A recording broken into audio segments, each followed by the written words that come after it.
Start living in the new world. Hey guys, it's Ivy Joeva here in my brother's beautiful apartment with a gorgeous view that I am sorry you can't see right now.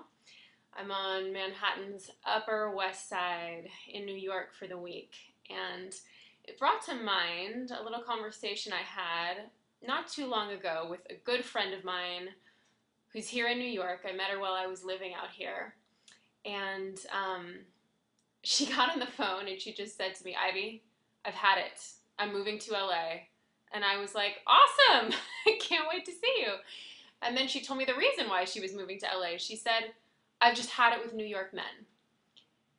And I kind of bit my tongue. I never want to jump in when someone needs to get something off their chest, but I listened to her kind of share her exasperation with the dating scene in this city. And it was so funny to me because living in LA on a daily basis, I hear all kinds of people, men, women, everybody complain about how it's so hard to meet people in LA and nobody wants a relationship in LA. And so it's just so funny to hear her say this about New York, because when I was in New York, I had an amazing time meeting people, and I found it to be such a wonderful place to date, and so many wonderful gentlemen in New York. I remember being particularly enamored with the suits, because in LA we don't see people wearing suits. Everybody works in the movie business in jeans and whatever.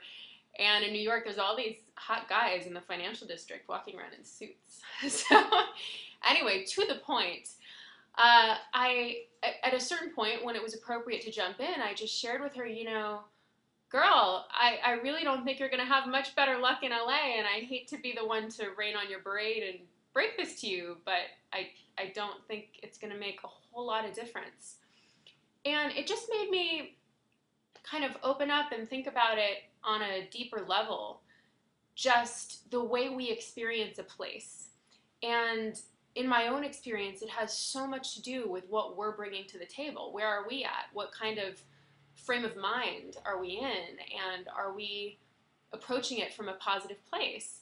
And the unfortunate case is that a lot of times the more discouraged we get, the more it becomes difficult to approach it from a positive place. And so it begins kind of a vicious cycle of, we get discouraged, and so we're kind of dragging ourselves around, and it becomes a lot harder to create a good experience.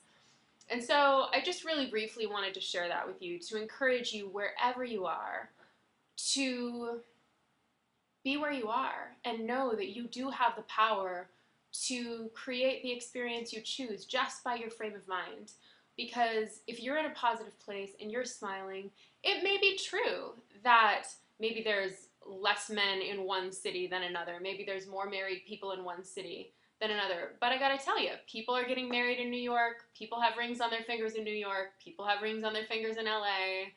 Everywhere you go, you see couples, and you see people that are in long-term relationships. Whether or not it's the majority doesn't matter, because all it takes is one, and all it takes is you to create the life you choose. And I do say that as someone who happens to be single right now.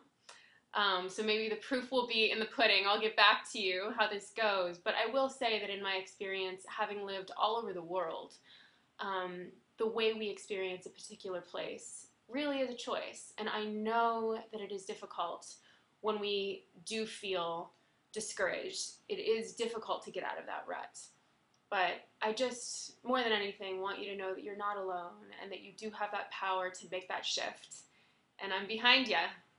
Whether you're a guy or a girl, I'm behind you. So let me know how it goes.